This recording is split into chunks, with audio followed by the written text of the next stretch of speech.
If you're living with diabetes, there's one thing that I can't help you with. And if I'm being completely transparent, it is depressing to think about. And the reason behind that is that the only person who can do something about it is the one person who feels the least empowered about it. You. The true challenge behind making this video, and what honestly is really hard to admit, is that the person watching this video is not always going to be the person who needs it the most. The person listening to this episode is not automatically the person whose life it will save. The only way that we can help those who need it the most are to be an example. So as you listen to this episode today, as you consider the lessons that I have to share from my own experiences and from those in my coaching communities, I hope that you take these to heart, not just for yourself, but those who are around you, because oftentimes those who are struggling are not those who show signs of it, but rather those who look the happiest and healthiest. See, that's the issue with living with an invisible illness, like type 1 diabetes as myself, but also those who struggle with mental health issues, as I have in my past. See, if you don't know me, my name is Matt Van de Vecht. I do have type 1 diabetes. I'm also a certified master fitness trainer, a nutritionist, blah, blah, blah. That stuff doesn't matter to anyone who struggles with mental health, because when you struggle with mental health, that becomes your primary struggle. See, man, this episode, honestly, I wanted to be brutally raw with you, and to protect personal stories, I'm only going to share my own and maybe some generalities of examples that I've come across over the years. But we had a coaching call for my private clients. We have these group calls, and during our topic of discussion on blood sugars, talking about optimizing for blood sugar formulas. And if you're unfamiliar, I wrote this book called The Blood Sugar Freedom Formula, where I talk about the math behind diabetes and how to control it predictably. And a lot of my clients come to me for that certainty.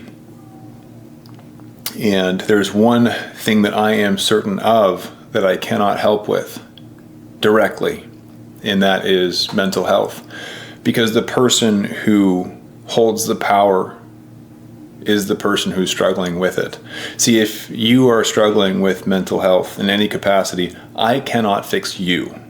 Only you can fix you. I can guide you, a therapist can guide you, but you are ultimately the one who holds the keys. And that's what makes it challenging. As somebody who has struggled with mental health, I want to say disorders, but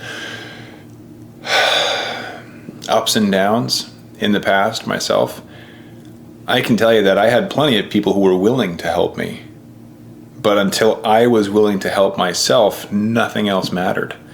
And with blood sugars, because in this discussion we were having with one of my clients, we were talking about blood sugars going a little crazy when life got crazy. And that's pretty common. As life gets chaotic, so do blood sugars. And it's not necessarily because one begets the other that it's causation, but rather correlation. As life gets crazy, we tend to spend less energy on our blood sugars, less attention, less awareness, but also we fall out of routines. Things are more spontaneous. Things are less consistent.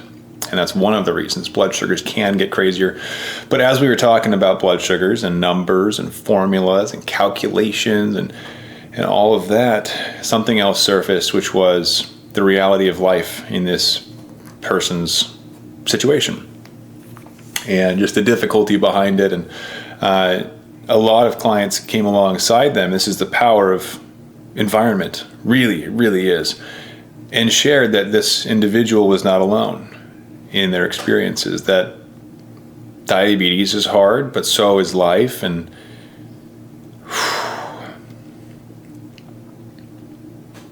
sometimes you got to lean on your community, and sometimes you have to buckle down. Sometimes you have to be real with yourself. What I've found in my own experiences with mental health struggles, and I'll just be transparent here, as I always am, but I want to kind of give you that warning as I talk about this. I personally have struggled with depression, with panic attacks, with anxiety, with suicidal ideation, with agoraphobia, bordering, not a technical diagnosis, but PTSD. I have run the gambit, as they say. I've fought my battles throughout my life. And at the moment, doing great for the most part. But there are certainly struggles and strategies that I've had to incorporate in my own life in battling that. And diabetes certainly does not make it easier. If anything, it makes it a bit harder to maintain mental health stability. But when looking at this, I see two paths forward for most people. I'll say for myself, because I think that this is something that has to be highly individualized. But for myself, I've noticed that I can either bear down, grit my teeth, and push, and I can get pretty far in my own power of just going, and just dealing with the suck and hating the process, but getting it done. But that's not a sustainable long-term solution. See, that's effective if you have a sprint. So for me, the most recent example of this is when I was training for my first full-distance Ironman. So an Ironman is a 2.4-mile swim, straight into a 112-mile bike, straight into a full marathon, or a 26.2-mile run. It's a very long day. And with type 1 diabetes, it is insane. Can be super transparent with you, even with blood sugar formulas. I mean, I made it through. Blood sugars were very well controlled throughout, but it was insane.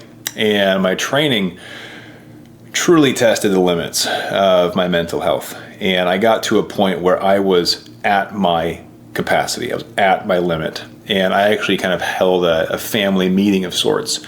I talked to my wife first.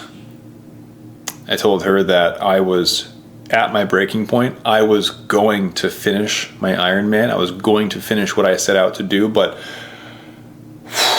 I was entering into familiar territory, into some pretty dark places. I grit my teeth. I pushed through. It was also the same time that I was launching my book that I just showed, the Blood Sugar Freedom Formula. It was the same month. It's a poor choice. But there was a lot going on. We were traveling every weekend for 6 weeks in a row. It was just chaos. There was some family stuff going on. It's just a lot was happening. And I was able to grit my teeth and bear down because there was light at the end of the tunnel. I knew where the finish line was. And as soon as I got there, I let go. Like, responsibilities out the door. Took time off mentally. It was just like, I'm checking out. Nobody talked to me. And I actually did kind of burn out with my diabetes. I checked out of everything and was like, you know what? I'm not even going to take care of myself. And that was the moment for the first time in 5.5 years where I didn't have 90% or better time in range for a week, which also bummed me out quite a bit. I let go of that amazing track record. So that's one option. Just bear down and get it done. And in my opinion, that's the unhealthy way of doing it. There's a much healthier way. It's more holistic, more sustainable, and that is to find balance, to find peace, to slow down, and to sacrifice the push. Now, for me, I'm a very, I guess type A kind of fits the mold, but I'm a high achiever. I like making progress. It hurts to slow down. Some people, that's not a problem. That's great if you're able to find peace and balance in everyday life. But for me, the second option, and one that I'm currently working on, and one that I worked with all my clients, is finding balance, is finding peace within diabetes, but also within whatever life has to offer at this time. And I find the best way to do that is with perspective shifts. And this is something that I've actually been compiling notes on for years on this, and a few people I've worked with one-on-one have seen this document. But ultimately, it's a cheat code for life, in my opinion, where when we can change our perspective, we change our experience. And with mental health, I've found for myself that when I'm able to change the lens through which I see the situation, I can dramatically improve how I feel about it. An example would be if I'm having a hard blood sugar day, and I do still have those, by the way. Still have days where I hit 200, 250. I'm like, holy crap, what just happened? When I'm having a rough day, all it takes is seeing somebody else having a rougher day, and it just slaps me in the face where I'm like, oh, right, it could be way worse, right? And that's just one example of a very casual perspective shift where it's like, oh, life could be so much worse. Glad I'm not having that person's day, right? And it's not the most powerful perspective shift, let's be honest, because that requires that somebody else is suffering more than you. Now, a level up from that would be imagination. So you imagine how life could get worse. This is called negative visualization. You visualize the negative path down which things could go much worse, and then you find gratitude in the present moment because they are not much worse, right? Now, I find a level up from that is avoiding the negative visualization if I am truly depressed or concerned about mental health, because negative visualization in that case can put you into a deeper, darker pit. I've been there as well. What I find more beneficial is the silver lining lens, looking for the small positive because it is always there, and simply asking myself, how is this good? Or what good will come of this? It might not feel good now, but in the future, something good will come of this. Will I learn a lesson from this difficult situation? Am I going to develop character from this? Is this necessary for me to grow? Was this a broken path to begin with? Like, let's say you get let go of your dream job, right? You're working hard, everything's going great, and then you get fired, right? That doesn't feel good in the moment. But if you imagine yourself in the future looking back on that situation, what good came of this? Well, maybe that company was about to get served a huge lawsuit and you would have been taken down with it. And instead, you got a clean slate to start your own thing. Or maybe you've always wanted to be an entrepreneur and that's the final straw that forced you to pull the trigger, become an entrepreneur, and boom, now you've got a successful business of your dreams and everything's great, right? Everything has good eventually, even if you don't see it in the moment. So that's one of the things I wanted to share with you today and kind of introduce you to is perspective shifts, the lenses that we see life through. One of my favorite examples of this is if you get in a car accident on your way to work, heavy traffic, you crash into the car in front of you. This sucks. It's the worst thing ever. There's no way possible this could be good. And then you get into an Uber, right, and you finish getting to work. Your car's totaled, so you have to get it towed or whatever. You get an Uber, and as you're going, you notice that one of the bridges you always drive under on your commute to work has collapsed. And you do some mental math, and you realize that had you not totaled your car and crashed, you would have been under the bridge at the time it collapsed, and you would have been dead. So totaling your car was the best thing that could have happened to you that morning, right? All of a sudden, a simple shift in our perspective dramatically changes our perception of the event. What was a bad thing is now a good thing. So truly, we create our experiences in life. We create our reality through the lenses that we see them, through our perspective. And I'll be honest, this is not where I intended this episode to go. We're getting a little bit derailed. There's my ADHD kicking in. But I do hope that was helpful as I pull us back into today's topic with mental health and identifying your next steps, right? Because I can't help you, your doctor can't help you, and ultimately blood sugar formulas can't help you if you are not willing to use them, if you are not empowering yourself to take steps in the right direction, right? I could literally spend an hour on a call with you and fix your blood sugars in that hour. It happens all the time. I have clients who come on with big problems. I can't figure it out. My doctor has been questioning this for 40 years, and I'm like, that's the problem. Do this, do that. These adjustments will help. And then tomorrow, they're like, I had my first 100% time in range day ever. And I'm like, I know, it's science, it's math. This stuff makes sense to me. But if I could give you that plan and yet you are unwilling to use it because mental health, right? And I say that as someone who's dealt with that. I have been so depressed that I was unwilling to do things that I knew I needed to do. Like get out of bed, right? Where it's like, oh, I know exactly what I'm supposed to do. I just lack the motivation. I'm not going to do it. That's very real. So if your mental health is shot, you can't make progress. I can't help you. Your doctors can't help you. Your family can't help you. We can all support you, but we can't do anything for you. And that's when I realized something critical. And I saw this in action in our Warriors Inner Circle coaching call. And that was that while I can offer examples, I can offer guidance and wisdom, and I can be a coach, right? And even if sometimes it is the hard truth, I can motivate, I can help in those ways. I can't fix someone who is going through a hard time. But I found something that can. And it was inspiring to watch. I'm getting a little bit choked up even thinking about it, because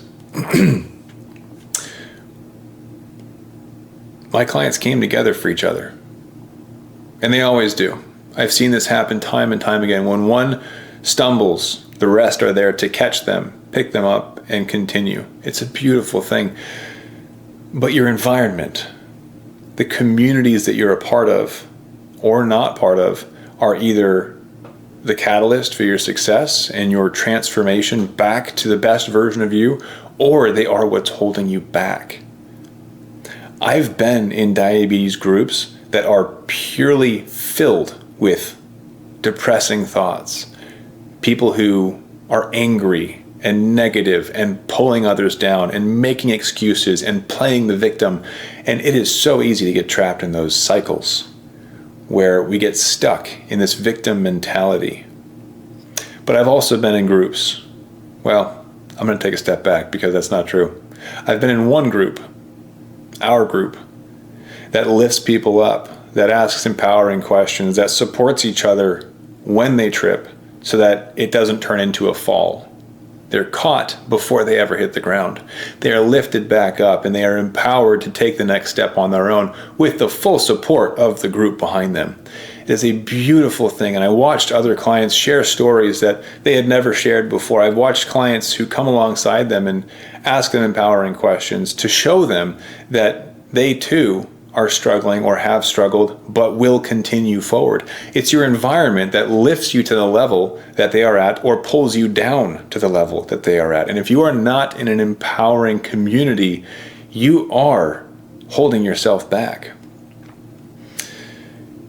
I'm still blown away by the culture that our community has built and grown through. It's absolutely amazing. And this is one of the reasons why when we launched my book, The Blood Sugar Freedom Formula, I told them, I was like, everyone who buys this book gets free access to this community. And that's the only way you can get in outside of being a private client. So when you buy the book, there's bonuses you can activate inside the book that take you to a website, and it grants you free access to be surrounded by my private clients, to be surrounded by all of us. I do weekly trainings in there. There's all sorts of stuff that, I mean, half the people that bought the book don't even know exists because they never activated the bonuses. But your environment is critical. It will lift you or it will pull you down, one or the other. And it's my encouragement to you today to do a quick check. Is your environment, is your community or your groups, are they helping you or are they hurting you? And I also want to share this message with you that none of us are perfect, no matter how streamlined or beautiful things seem on social media. People just post their highlight reel, right? We all struggle. You are not alone. It can get better. Blood sugar formulas obviously help. I've been, I think, 98% time in range on average for the last month. For the 90-day average, I'm 96% time in range. Just kind of cruising, right? It's because of the formulas that we teach. So I have a baseline to fall back on. That helps with my mental health a ton because I don't have to think about diabetes very often, right? And having that certainty in my blood sugars really helped with my anxiety, my fear of lows, the uncertainty with highs. They just kind of cooperate now because I've set up my blood sugar formulas. So that helps with mental health, yes. But if you are unwilling to do the work, if you are unwilling to do what is necessary, no formula can save you until you save yourself. And the best way to take a step forward towards that best version of yourself to surround yourself with the right people. My voice is kind of going out because I just led a workshop for our private clients, and I got really passionate about it in there too. But that's what I invite you to do today. If you have the book already, activate the bonuses in there. You'll get access to a bunch of sheets, some trainings, videos, extra resources, and a challenge for free that guarantees 90% time in range or more. You should check it out. But if you don't have the book yet, here's what it looks like. Okay, it's called the Blood Sugar Freedom Formula. It's got everything you need to take a step in the right direction, including that community. So I'll end here. If you struggle with mental health, and I've always been very cautious to make these videos because I'm not a mental health professional. I'm just somebody who's experienced a lot of the ups and downs, as many people have. If that's you, I see you. Invisible illness or not, the struggle is real, but it's up to you to take the first step. I hope that you do. Thanks for hanging around till the end. We'll see you next week. And keep up the fight.